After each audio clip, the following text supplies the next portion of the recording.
Allahu Allahu Allahu Allah Allahu Allahu Allahu Allah Allahu Allahu Allahu. Assalamualaikum warahmatullahi wabarakatuh. Nama saya Nur Syafiqah binti Nasran dan saya akan membentangkan tentang kedudukan manusia di dalam Al-Quran. Manusia berasal daripada perkataan bahasa Arab iaitu An-Nisa yang berbawa maksud boleh didekati atau boleh berkawan. Daripada perkataan ini maka lahirlah perkataan insaniyah dan juga insani yang membawa maksud berperi kemanusiaan dan kemanusiaan. Pendapat kedua pula mengatakan bahawa manusia berasal daripada perkataan nasia yang membawa maksud lupa. Namun pendapat ini agak lemah dan para ahli bahasa bersetuju bahawa pendapat pertama lebih sahih. Seterusnya saya akan membincangkan tentang proses penciptaan manusia melalui 4 cara. Yang pertama ialah penciptaan manusia dari tiada kepada ada, iaitu penciptaan daripada tanah. Yang kedua, penciptaan manusia melalui manusia pertama iaitu Nabi Adam AS dan juga Siti Hawa. Yang ketiga, penciptaan manusia tanpa persenyawaan sperma seperti penciptaan Nabi Isa AS. Dan yang keempat, yang terakhir, proses penciptaan manusia melalui persenyawaan dan seterusnya menjadi nutfah, alaqah, mudghah, izam, lam dan seterusnya menjadi manusia. Akhir sekali, saya akan kupaskan tentang kedudukan manusia di dalam Al-Quran. Yang pertama, seperti disebut dalam Al-Quran, manusia merupakan makhluk yang paling mulia di sisi Allah. Yang kedua, manusia merupakan makhluk yang indah bentuk dan kejadiannya. Yang ketiga pula merupakan makhluk yang diberi kebebasan memilih dan juga dapat membezakan yang baik dan buruk. Dan yang terakhir, manusia diberi keistimewaan untuk mendapatkan ilmu pengetahuan melalui pendengaran, penglihatan, akal fikiran dan juga hati.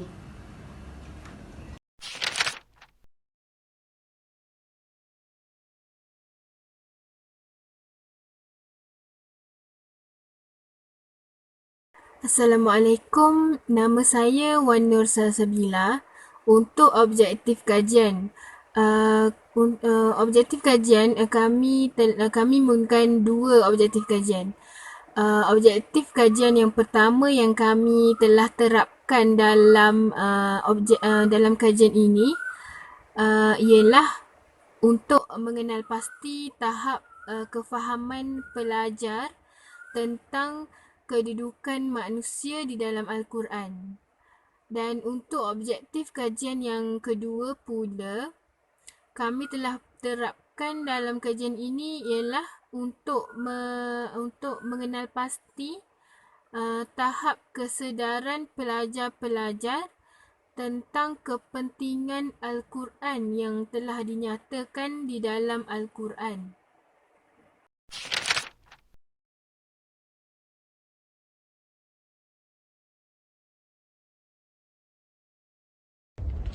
Assalamualaikum warahmatullahi wabarakatuh. Saya Khairin Khalisa.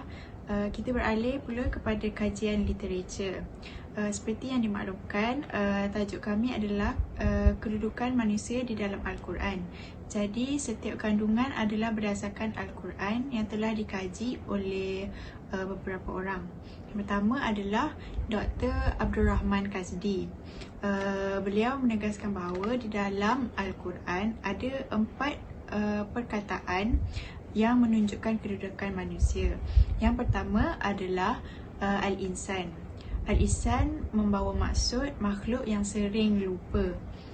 Lupa ini tak semestinya sesuatu perkara yang buruk, tetapi Allah menjadikan manusia ini dengan sifat lupa untuk kebaikan kita juga. Seterusnya adalah Bashar. Bashar ini digunakan untuk menyebut semua makhluk, tidak kira lelaki maupun perempuan. Bashar ini membawa maksud kulit. Kedua adalah perkataan bashar.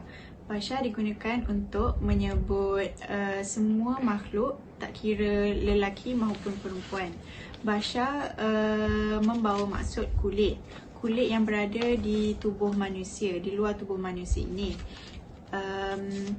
Jika dilihat dalam Al-Quran, banyak ayat-ayat Al-Quran yang menggunakan perkataan bashar ini untuk menunjukkan proses kejadian manusia. Seterusnya adalah An-Nas. Perkataan An-Nas ini membawa maksud makhluk sosial.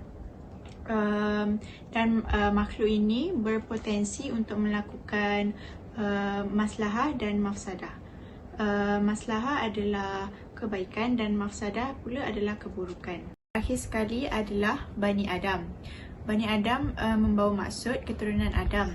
Kenapa Bani Adam? Kerana Nabi Adam adalah manusia pertama yang diciptakan oleh Allah di atas muka bumi ini. Manusia ini diciptakan oleh Allah untuk menjadi khalifah di muka bumi dan makhluk yang paling sempurna. Jadi sebagai manusia, kita harus menggunakan potensi ini dengan baik, dengan beriman kepada Allah dan melakukan amal soleh. Seterusnya, daripada kajian Syarif Hidayatullah, beliau menegaskan bahawa Al-Quran memandang manusia sebagaimana fitrahnya yang suci dan mulia, bukan pula sebagai manusia yang kotor dan penuh dosa. Justeru, Al-Quran ini memuliakan manusia sebagai makhluk syurgawi, walaupun manusia ini harus melalui rintangan dan cubaan dengan penuh dosa yang mereka lakukan di atas muka bumi ini.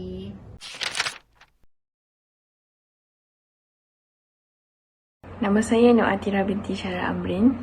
Saya akan membentangkan tentang metodologi kajian. Apa itu metodologi kajian? Metodologi kajian adalah kaedah dan teknik mereka bentuk, mengumpul dan menganalisis data. Selain itu, metodologi kajian juga menerangkan cara sesuatu masalah yang dikaji dan sebab sesuatu kaedah dan teknik tertentu digunakan.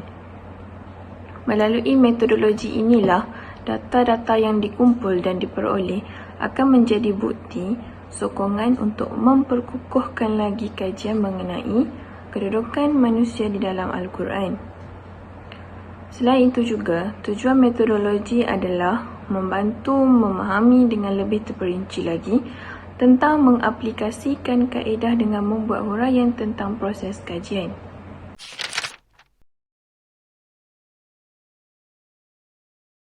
Assalamualaikum, nama saya Nur Amira Nabiha binti Muhammad Nazri. Saya akan mengupas tentang rumusan dan kesimpulan tentang kajian kami. Di dalam Al-Quran, jelas menunjukkan tentang kedudukan manusia di dalam Al-Quran, yakni disebut dengan beberapa istilah. Yang pertama, Bani Adam. Yang kedua, Al-Bashar. Yang ketiga, Al-Insan. Dan yang keempat, An-Nas. Kajian ini telah memenuhi objektif kajian dan menjawab persoalan kajian untuk mengetahui tahap kefahaman belajar tentang kedudukan manusia di dalam Al-Quran. Ia dapat dicapai melalui soal sidik yang telah kami jalankan. Dalam keseluruhannya, manusia adalah manusia yang sempurna kerana ia telah dibuktikan di dalam Al-Quran. Jadi, kita perlulah mengabdikan diri kepada Allah dengan memantaukan iman kita dan menguasai ilmu pengetahuan dan akhir sekali mengamalkan amal makruh dan nahi munkar. Sekian daripada grup kami. Assalamualaikum warahmatullahi wabarakatuh. Allah